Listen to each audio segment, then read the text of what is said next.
नमस्कार, आप देख रहे हैं इंडिया न्यूज। आपके साथ मैं हूं ममता तिवारी। शुरुआत इस बुलेटिन की करेंगे। सबसे पहले बड़ी खबर से इस वक्त आपको रूबरू करवाएंगे। ग्रेटर नोएडा से बड़ी खबर इस वक्त निकलकर सामने आ रही है। बिलासपुर सीट से निर्दलीय प्रत्याशी आगे हैं और निर्दलीय प्रत्याशी लता को मिले हैं 820 वोट। बीजेपी प्रत्याशी को मिले 727 वोट। 93 वोटों से आगे चल रही है निर्दलीय प्रत्याशी। कौशांबी की अगर मैं बात करूं तो वहां पर तीसरी बार बिलासपुर सीट से निर्दलीय प्रत्याशी आगे है। ग्रेटर नोएडा से खबर इस वक्त आपको दे रही है। निर्दलीय प्रत्याशी लता आगे चल रही है और बीजेपी प्रत्याशी को 727 वोट मिले हैं, यानी कि 93 वोटों से आगे निर्दलीय प्रत्याशी चल रही है। तो लगातार निकाय चुनाव पर इंडिया न्यूज की महा कवरेज इस वक्त लगातार जारी। आपको पल पल की अपडेट हम दे रही है, किस तरीके से कौन से प्रत्याशी आगे चल रही है, किस पार्टी की जीत हो रही है और अब तक कितने वोटों की गिनती हो गई है और किन सीटों के नतीजे और रुझान सामने आ रही हैं, वो लगातार इंडिया न्यूज आपको दे रहा है। तो ऐसे में अभी हम बात ग्रेटर नोएडा की कर रहे हैं, क्योंकि ये जरूर इस बार के चुनाव में देखने को मिल रहा है कि निर्दलीय प्रत्याशियों की अच्छी खासी तादाद नजर आ रही है और निर्दलीय प्रत्याशी लता को 820 वोट मिले हैं।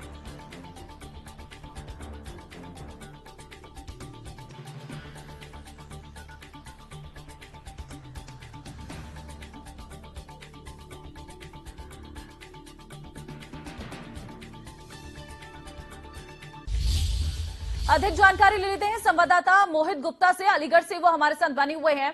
मोहित, अलीगढ़ की तस्वीर को जरा बताइएगा। आपके साथ लोग भी मौजूद हैं, क्या उनका कहना है वो जरा बताइए। देखिए, सबसे पहले मैं आपको बता दूं कि अलीगढ़ के जो प्रशांत सिंघल है, 8वां राउंड कंप्लीट हो चुका है और लगभग 21,000 वोटों से वो लोग आगे चल रहे हैं। देखिए, ये तमाम जो लोग हैं, ये समर्थक हैं। देखिए, तालियां बजा रहे हैं, हाथ में फूल माला इनके लगी हुई हैं और ये अपने समर्थक और पार्षद को जीतने का इंतजार कर रहे हैं।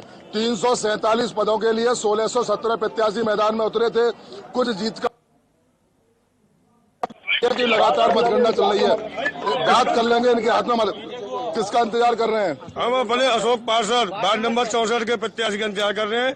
उन्होंने जीत दर्ज की है, उनके स्वागत करने के लिए फूल माला लेकर हम यहाँ खड़े हैं और हमारे मेयर प्रत्याशी प्रताप सिंघल जी जीत तोड़ रिकॉर्ड दर्ज करेंगे। सभी लोगों का, सभी जनता का आप क्या कहना चाह रहे हैं, किसका इंतजार कर रहे हैं। हम अशोक पार्षद जी का कर रहे हैं जी और अशोक सिंघल जी का। अशोक से योगी मोदी योगी मोदी जिंदाबाद, क्या कहेंगे। जिंदाबाद।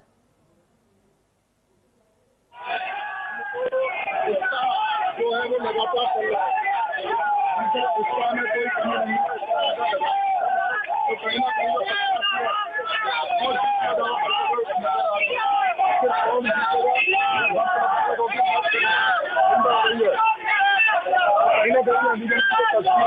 वो साफ तौर पर हम आपको दिखा रहे हैं।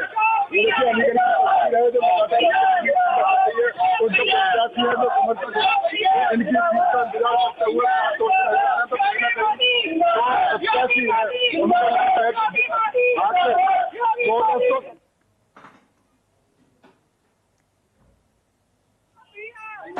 इंतजार। मोहित, आपकी आवाज हम तक नहीं पहुंच पा रही है, दोबारा आपसे जुड़ने की कोशिश करेंगे। फिलहाल उत्साह साफ तौर पर देखने को मिल रहा है, जो अपने प्रत्याशियों की जीत के लिए पहुंच रही हैं और जश्न मनाते हुए नजर आ रहे हैं। कहीं पर आतिशबाजी हो रही है तो कहीं पर ढोल नगाड़ों की थाप पर लोग नाचते गाते नजर आ रहे हैं। हालांकि अभी कई जगह नतीजे तो आ गए हैं, लेकिन अभी कई जगह रुझान ही आए हैं और नतीजों का इंतजार थोड़ा और करना होगा, क्योंकि दोपहर तक ये नतीजे जो है स्पष्ट हो जाएंगे। 2-3 बजे का समय रहेगा जब नतीजे पूरी तरीके से सामने रहेंगे और ऐसे में इस बार बीजेपी की जो रणनीति है वो कहीं ना कहीं काम आती हुई नजर आ रही है। विधानसभा चुनाव में जिस तरीके से परचम लहराया बीजेपी ने, निकाय चुनाव में भी एक अच्छी तस्वीर बीजेपी की निकलकर सामने आई है। योगी आदित्यनाथ ने जिस तरीके से प्रचार प्रसार किया है, उसका असर इस चुनाव में साफ तौर पर देखने को मिल रहा है और कहीं ना कहीं समाजवादी पार्टी को एक बड़ा झटका जरूर मिलता हुआ नजर आ रहा है।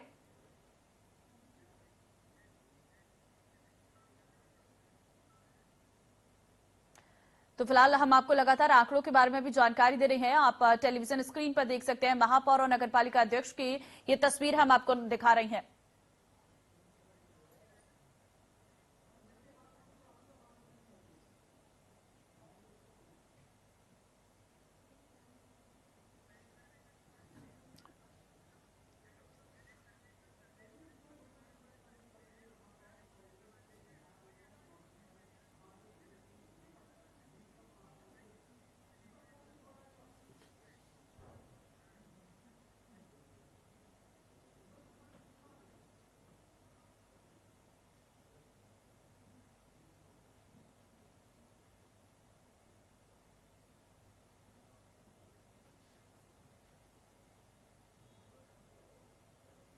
तो फिलहाल लगातार जो है निकाय चुनाव के नतीजे निकलकर सामने आ रही हैं और इंडिया न्यूज लगातार आपको नतीजे दिखा रहा है, साथ ही साथ चर्चा भी कर रहा है। इस चुनाव को जानने की भी कोशिश की जा रही है। कुछ वरिष्ठ पत्रकार और राजनीतिक विश्लेषक लगातार हमारे साथ बने हुए हैं। यही स्टूडियो से हमारे साथ मौजूद हैं सर्वेश जी। सबसे पहले मैं उन्हीं से सवाल ले लेती हूँ। सर, जिस तरीके से नतीजे अभी निकलकर सामने आ रही हैं, अभी तक के नतीजे और रुझानों को देखते हुए हम क्या अंदाजा लगाएं इस बार इस निकाय चुनाव का परिणाम? देखिए, परिणाम तो सुखद है बीजेपी के लिए, लेकिन इसमें थोड़ा और अच्छा होता, क्योंकि देखिए बीजेपी जो बागी निकल के गए हैं, जो निर्दलीय का जो अच्छा मतलब आप देख लीजिए प्रदर्शन हो रहा है, सपा के मुकाबले उनका प्रदर्शन अच्छा हो रहा है, तो समाजवादी पार्टी के लिए चिंता का सबब है। बीजेपी के लिए बहुत अच्छी बात है, लेकिन बीजेपी को अपने परफॉर्मेंस में और सुधार करने की जरूरत थी। और जो मुद्दे पे समाजवादी पार्टी बीजेपी को घेर रही है, माननीय योगी जी को उसकी चिंता करनी पड़ेगी 2024 लोकसभा इलेक्शन से पहले। दूसरी बात, बीजेपी के लिए ये बहुत बड़ी अच्छी खबर है कि अपना दल सोनेलाल ने जो 2 उपचुनाव हुए थे विधानसभा के, उन दोनों सीट पे आगे चल रहा है। पहले समाजवादी पार्टी 96 सीट पे आगे चल रही थी, लेकिन अब पिछड़ चुकी है। और स्वार सीट देखिए जो है वो आजम खान का गढ़ माना जा रहा था, तो उस गढ़ को जो अपना दल के जो कैंडिडेट हैं वो ध्वस्त कर रहे हैं। तो ये बहुत बड़ी चीज है कि आजम खान का जो कुनबा था, जो गढ़ माना जा रहा था, और जितने भी माफिया थे यूपी में समाजवादी पार्टी के, उनको धीरे धीरे स्वतः खत्म किया जा रहा है, और इसमें बीजेपी को बहुत बड़ी उपलब्धि मिल रही है। ठीक है, लेकिन अगर हम इस चुनाव को, क्योंकि साफ तौर पर वैसे तो लोकल बॉडी का चुनाव होता है, लेकिन इसे लोकसभा चुनाव से कम नहीं आंका गया है। हम देख रहे थे जो रैलियां की है मुख्यमंत्री योगी आदित्यनाथ ने, आप देखिए पूरी केंद्रीय टीम को लगा दिया गया था बीजेपी के द्वारा ऐसे एक लोकल बॉडी चुनाव के लिए। क्या उस तरीके के परिणाम हासिल कर पाई है बीजेपी? नहीं, देखिए वो मैंने बोला ना कि थोड़ी एंटी इनकम्बेंसी बीजेपी के खिलाफ है। उसी पे माननीय योगी जी को इन जो 8-7 महीने जो रह गए हैं, अभी 7 महीने के लोकसभा के चुनाव में, उस पे काम करना पड़ेगा। देखिए, और निकाय चुनाव बीजेपी किसी भी चुनाव को इजीली नहीं लेती, हर चुनाव में वो पूरे दमखम के साथ उतरती है। और इस निकाय चुनाव में जिस तरह से योगी जी ने कमान संभाला और चारों तरफ ताबड़तोड़ रैलियां की है, उससे यह दिखाई देता है कि वो सक्रिय हैं। और उनको भी देखिए जो उनकी स्ट्रेटेजी, जो मैनेजमेंट देख रहे होंगे, पोल मैनेजमेंट, उनको जो भी जहां भी कमी होती है वो उस पे विचार मंथन करते हैं, तो उनको उस पे विचार मंथन करना पड़ेगा। क्योंकि देखिए ये निकाय चुनाव है, इसमें जनता से डायरेक्ट जो मुद्दे होते हैं, जो उनके बगल के रोड का, उनके गली के रोड का, उनकी नालियों का, पानी का, उसके बाद उनके घर के अगल बगल कोई पार्क है, इनसे जुड़े मुद्दों का यहाँ पे चुनाव होता है, और जनता इसमें बढ़ चढ़ के हिस्सा लेती है, उन मुद्दों को उछालती है। उसी का परिणाम आपको देखने को मिल रहा है कि कहीं पे अगर बीएसपी भी आती नजर आ रही है, तो ये जो थोड़ा बहुत एंटी इनकम्बेंसी है बीजेपी के खिलाफ, उसका फायदा दूसरे दल को होता दिख रहा है। और कुछ ऐसी सीटें हैं सर्वेश्वर जी, जैसे कि गोरखपुर की सीट में कहूं, वहां पर काफी कड़ा मुकाबला देखने को मिल रहा है। ये सीट खुद मुख्यमंत्री योगी आदित्यनाथ यहां से विधायक, इससे पहले सांसद रह गई है। इस सीट पर इतना कड़ा मुकाबला होना जरूर कहीं ना कहीं एक कमी, अगर हम कहें, वो कमी जरूर नजर आ रही है। हालांकि समाजवादी पार्टी की भी मैं बात कर लेती हूँ, कहां पर चूक रह गई है समाजवादी पार्टी की, अगर हम कहें तो? देखिए, समाजवादी पार्टी में अखिलेश यादव जी निकले प्रचार करने, वहां वो स्वार भी गए थे, लेकिन जिस तरीके से माननीय योगी जी ने पूरी ताकत झोंकी है, प्रदेश के हर क्षेत्र में जाके रैलियां की है, प्रचार किया है, उस तरीके से समाजवादी पार्टी नहीं उतरी है। उन्होंने इसे लाइटली लिया है कि बीजेपी रहती ही है यहाँ पे और चलो कोई नहीं, जाने दो। समाजवादी पार्टी को जमीन पे उतर के प्रचार करना पड़ेगा। अखिलेश यादव जी को अगर मुलायम सिंह यादव जी की तरह अपना जो कद है अगर यूपी की राजनीति में बढ़ाना है, तो वो जो उनपे जो एक ठप्पा लगा हुआ है कि बंद कमरे में, एसी के बंद कमरे में बैठने वाले नेता है, उससे उनको निकल के आना पड़ेगा। और खास के उनको अपने चाचा शिवपाल जी से बहुत कुछ सीखने की जरूरत है, क्योंकि देखिए जो 2024 का चुनाव है वो बहुत ही अहम है। देखिए ये कहा जा रहा है, अगर आप कर्नाटक की चुनाव ले लीजिए या जो भी वहां बीजेपी की जो स्थिति है वो हार रही है, लेकिन जो 2024 का चुनाव है, लोकसभा का चुनाव होता है, वहां पे जो वोटर्स होते हैं वो डिफरेंट वे में वोट करते हैं, समझ गए? तो लेकिन जो मेन मुद्दा होता है वो वही मुद्दा होता है और उसको अखिलेश यादव जी को समझना पड़ेगा। अगर आप जमीन पे उतर के नहीं काम करोगे तो फिर आपको वोट नहीं मिलेंगी। कितनी बार आप अपने पुराने कामों को लेकर होगा, और यहां पे योगी जी को देखिए वो जमीन पे उतर रहे हैं, जो समस्याएं सुन रहे हैं। मान लीजिए किसी क्षेत्र में उनके पार्षद ने, उनके नगर निगम के चेयरमैन ने काम नहीं किया, लेकिन 5 काम में से 2 या 3 काम तो किया होगा, और उसी का नतीजा है कि बीजेपी के जो वोटर्स है वापस उनको वोट दे रहे हैं। लेकिन कहीं पे उनको एंटी इनकम्बेंसी का भी सामना करना पड़ रहा है। तो ये इनको जो विचार मंथन आज के रिजल्ट के बाद करना बहुत जरूरी होगा, क्योंकि यूपी जो है देश की राजनीति, जो लोकसभा चुनाव में एक अहम योगदान देता है। पूरे भारतवर्ष में सबसे ज्यादा जो सीटें हैं वो 80 सीटें यूपी से आती है, और ऐसा कहा जाता है कि जो यूपी जीत लिया वो सेंटर में सरकार बनाता है। ठीक है, और भी हमारे साथ खास मेहमान जुड़ गए हैं। अभिषेक राय, प्रवक्ता समाजवादी पार्टी से, अभिमन्यु त्यागी, प्रवक्ता कांग्रेस से, इसी के साथ ही शरद त्रिपाठी, प्रवक्ता बीजेपी से हमारे साथ जुड़ गए। बहुत धन्यवाद आप सभी लोगों का हमारे साथ जुड़ने के लिए। सबसे पहले शरद त्रिपाठी जी, आपके पास ही आऊंगी। कैसा लग रहा है, ये रुझान सामने आ रहे हैं? यूपी में तो आप अच्छा कर गए, लेकिन कर्नाटक में क्या हो गया था वो अलग है, उसमें भी आपको मंथन करने की जरूरत है। लेकिन यहां पर भी जो उम्मीद थी, अभी हम इसी बारे में चर्चा कर रहे थे, जो उम्मीद थी वो बीजेपी नहीं कर पाई वो कमाल। सत्ता में आप हैं, बावजूद उसके कुछ सीटें ऐसी हैं जहां पर बहुत ज्यादा उम्मीद थी। गोरखपुर की सीट हम कर लेते हैं, बहुत कड़ा टक्कर यहां पर बीजेपी और समाजवादी पार्टी में। देखिए, पहले मेरा नाम त्रिपाठी नहीं त्रिवेदी है। दूसरी चीज ये है कि देखिए ये चुनाव है, इसमें अभी एक तो पूरे नतीजे नहीं आए हैं, तो क्या अभी फाइनल रिजल्ट निकलेगा, अभी उसमें 2-3 घंटे हैं। रिजल्ट निकला है उसके बाद हम इस पर बात कर लेंगे। लेकिन जिस मुद्दे को लेके भारतीय जनता पार्टी 2014 में चुनाव में उतरी थी, वही मुद्दे आज भी हैं। अब बाकी पार्टियां भी कुछ कुछ उसके इर्द गिर्द आने लगी। हम पहले ही हमने कहा था कि हम सिर्फ विकास के मुद्दे पे चुनाव लड़ रहे हैं। ये जाति समीकरण, संप्रदाय समीकरण, धर्म समीकरण, मजहब समीकरण और चाचा भतीजे और बुआ बबुआ, ये सारे समीकरण आपने देखा है कि 2014 से आज तक हर बार चुनाव में ध्वस्त हुए हैं। लेकिन विपक्ष हर बार इन्हीं मुद्दों को लेके आता है चुनाव में। अब की बार भी आप देखें कि जैसे जो इनकाउंटर झांसी में हुआ था, उसमें सुप्रीम कोर्ट के सिटिंग जज से कहा गया था कि साहब सुप्रीम कोर्ट के सिटिंग जज से इंक्वायरी करानी चाहिए, लेकिन अनिल दुजाना केस क्योंकि वो इनका समीकरण में नहीं आ रहा था, तो उसमें किसी चपरासी से भी इंक्वायरी की बात नहीं हुई। तो ये जो बातें हैं, अब जनता देखने लगी है। जनता को पानी चाहिए, जनता को सड़क चाहिए, जनता को विकास चाहिए, जनता को नौकरियां चाहिए, जनता को गैस के कनेक्शन, मकान, हर तरह की सुविधा जनता को चाहिए। ये जाति धर्म संप्रदाय का जो एक कॉम्बिनेशन बना था सन 90 में, वो उसका समय निकल चुका है। लेकिन अब ये फिर भी वही गड़े मुर्दे खोद के बैठ जाते हैं। हम आज भी आप लेकिन आपके चुनाव प्रचार में भी यही मुद्दे थे। आपको पता है ये लोकल बॉडी का चुनाव था, यहाँ पर आपको सड़क की बात करनी थी, यहाँ पर आपको स्ट्रीट लाइट, कूड़े की बात करनी थी, सीवर की बात करनी थी। लेकिन हमने रैलियों में सुना कि वही भ्रष्टाचार की बात हुई है, वही आतंकवाद के मुद्दे को लाया गया। नहीं, देखिए, अगर कोई इस तरह के मुद्दे उठाएगा तो हमें उसका जवाब देना होगा। हमने नहीं उठाया था मुद्दा। नहीं, हम रैलियों तो में आपके यही नेताओं की तरफ से यही भाषण में थे, यही भाषणों के शब्द थे। नहीं, देखिए, जब कोई इस तरह का अगर विपक्ष सवाल उठाता है तो हमको उसका जवाब देना पड़ता है। जब वो कह रहे हैं कि साहब जब इनकाउंटर होता है तो हमारा संविधान खतरे में आ जाता है, लेकिन एक दूसरे वर्ग के इनकाउंटर में संविधान को खरोच तक नहीं आती है, तो इसका तो जवाब हमको देना पड़ता है। अपराध क्योंकि जब तक अपराध नहीं नियंत्रण में आएगा तब तक कोई विकास नहीं हो सकता। ये कट्टे से कालाशिनिकोव तक उत्तर प्रदेश को लाए थे हम।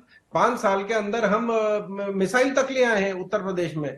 तो ये जनता को, जो आप विकास की बात करें, हम विकास की बात कर रहे हैं। 10 जिलों में मेट्रो बन रही है, 17 एयरपोर्ट तैयार हो रहे हैं, और जो समाजवादी पार्टी पिछले 40 लेकिन आज साल भी से जब लखनऊ में एंट्री करते हैं तो बनाएंगे, लखनऊ के वो नहीं बाहर बना पर ही सके। कूड़े का हम पहाड़ 4 भी साल बन के रहा अंदर है। हमने तैयार कर उस दिया। पर भी बीजेपी को ध्यान रखने की जरूरत है। जब लखनऊ में एंट्री करते हैं तो एंट्री की शुरुआत में ही कूड़े का पहाड़ भी बन रहा है, जो एक बड़ा मुद्दा लगातार उठाया भी जा रहा है। उस ओर ध्यान देने की जरूरत थी इस चुनाव में। फिलहाल लौटती हूं मैं आपके पास, समाजवादी पार्टी से अभिषेक जी के पास चलते हैं। अभिषेक जी, ये नतीजे आए हैं, क्या हो गया? समाजवादी पार्टी कहां चूक गई है?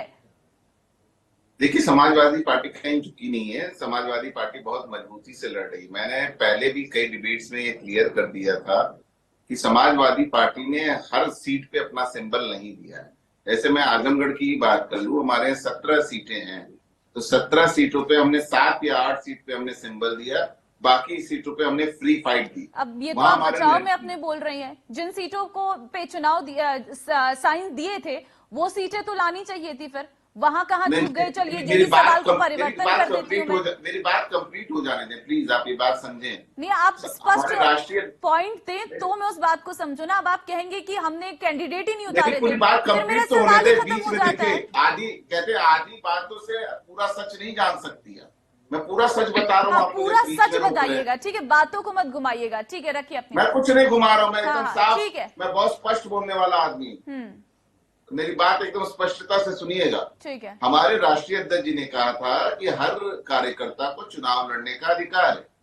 जिन सीटों पर हमारा समझौता हो गया, कार्यकर्ताओं के बीच में ये लड़ेगा, वहां पे हमने अपना सिंबल दे दिया। और जहां पे हमारा समझौता हमारे कार्यकर्ताओं के बीच में नहीं हुआ, वहां हमने फ्री फाइट छोड़ दी। तो अभी आपको ये जो निर्दलीय दिख रहे हैं, उसमें मैक्सिमम हमारे प्रत्याशी जीत रहे हैं। अभी मैं खुद आजमगढ़ में लालगंज में बैठा हूं। जिस कैंडिडेट को, जो आप मेरे साथ तस्वीरें देखोगी, वो 3,500 के मार्जिन से आगे है।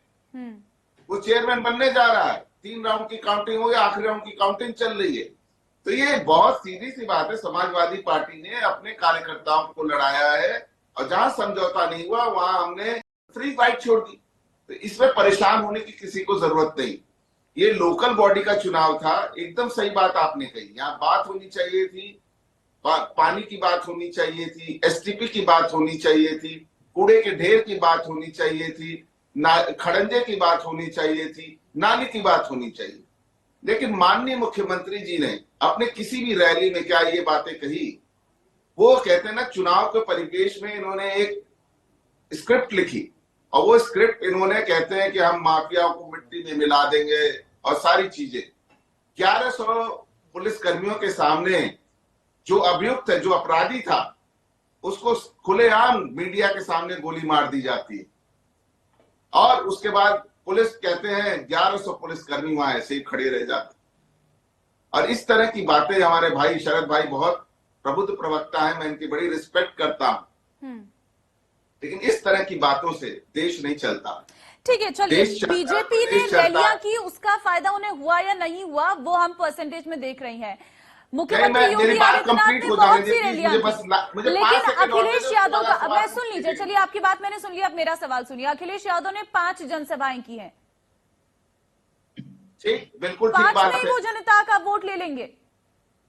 मैं आपको आपके राष्ट्रीय अध्यक्ष तो पहुंच ही नहीं पाए लोगों के बीच में। उन्होंने अपनी जनसभाओं में बात तो रख दी, अखिलेश यादव तो पहुंच ही नहीं पाए। और अब आप कह रहे हैं कि जो निर्दलीय जीत रहे हैं वो समाजवादी पार्टी के ही है। ऐसे तो कांग्रेस भी कहेगी वो हमारे हैं, बीजेपी भी कहेगी हमारे। अखिलेश यादव जी ने 5 जनसभाएं की, मैं मान लेता हूं। मैंने इस बात से कोई गुरेज नहीं हमें। देखिए, हम बहुत सीधी सी बात कहते हैं। सबको पता है कि शहरों में हमारी पार्टी को कमजोर माना जाता है। ये हमारे लिए गेन की बात है। हम जितने वो गेन करेंगे, इसमें 4 करोड़ मतदाताओं ने उत्तर प्रदेश में मत अधिकार का प्रयोग किया है। 25 करोड़ उत्तर प्रदेश की आबादी, 16 से 18% मतदाताओं ने इस चुनाव में प्रतिभाग किया है। हम तो बाकी के जो 80% उसमें मजबूत तो है ही है। हम यहाँ पे जो भी चीज, हम यहाँ पे पिछड़े हुए थे, पहले से पिछड़े हुए थे। हम यहाँ पे गेन की स्थिति में जो भी गेन करेंगे, आप देख लीजिएगा। आप पिछली बार के चुनाव से इस बार का चुनाव छोड़िए, इस बार सीट को देख लीजिए जहां पर उपचुनाव हुआ है, अपना दल आगे चली गई है।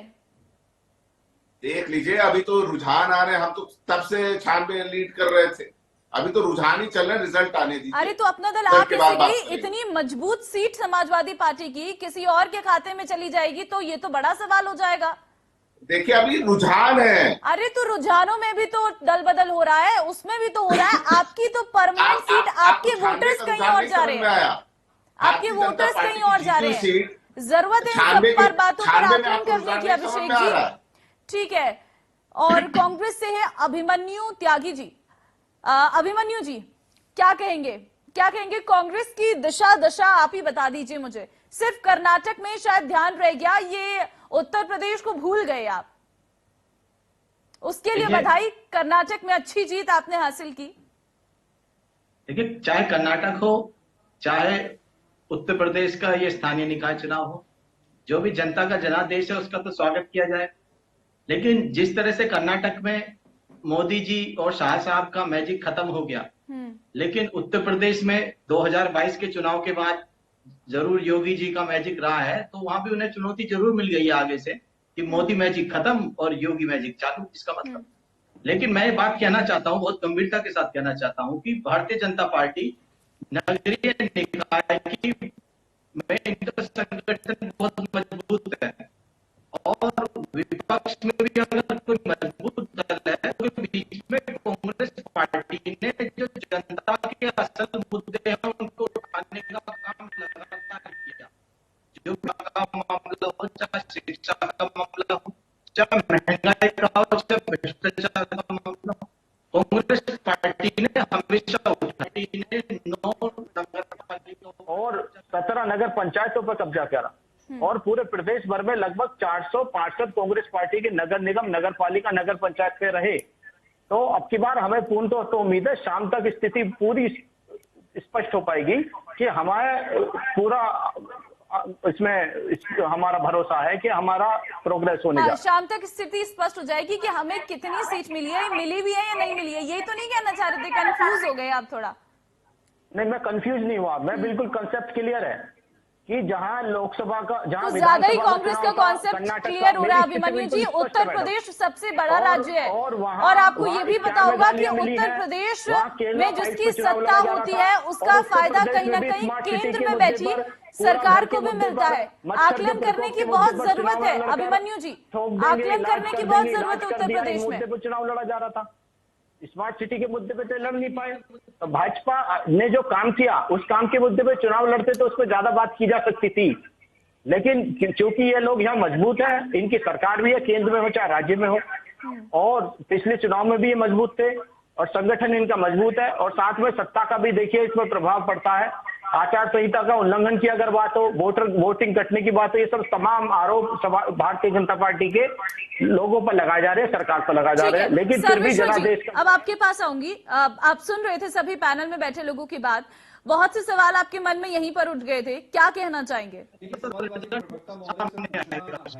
आप जहां जीतते हैं तो बहुत अच्छी बात है, लेकिन जब आप हारते हैं तो ईवीएम हो गया, प्रशासन हो गया, सरकार हो गया, इस पे क्यों ठिकरा फोड़ते हैं? विधानसभा चुनाव में आप अपने 2017 के परफॉर्मेंस से अच्छा किया, तो फिर आखिर ये आप बहाना क्यों बनाते? दूसरी बात, स्वार जो आजम खान का गढ़ था, किला था, वहां पे अभी 6-7 हजार वोट से, और ये मैं इलेक्शन कमीशन के वेबसाइट को देख के बता रहा हूं, जो अपना दल सोनेलाल की जो प्रत्याशी है सफीक अहमद, वो आगे चल रहे हैं। तो फिर इसमें आप ये कैसे कहेंगे? और अखिलेश यादव जी वहां पे गए थे चुनाव प्रचार करने, इवन आजम खान उतर के आए थे और उन्होंने भगवान श्री राम का नाम भी लिया था। उन्होंने भी, जो कहते हैं ना अंत समय में आप भगवान का नाम ले लो तो बेड़ा पार हो जाएगा, उन्होंने भगवान श्री राम का चुनावी मंच से नाम भी लिया था। इस पे आप क्या कहेंगे? ठीक है, मैं लौटती हूं आप सभी के बीच में और ये सवाल का जवाब मैं आपसे लूंगी, लेकिन इस बीच झांसी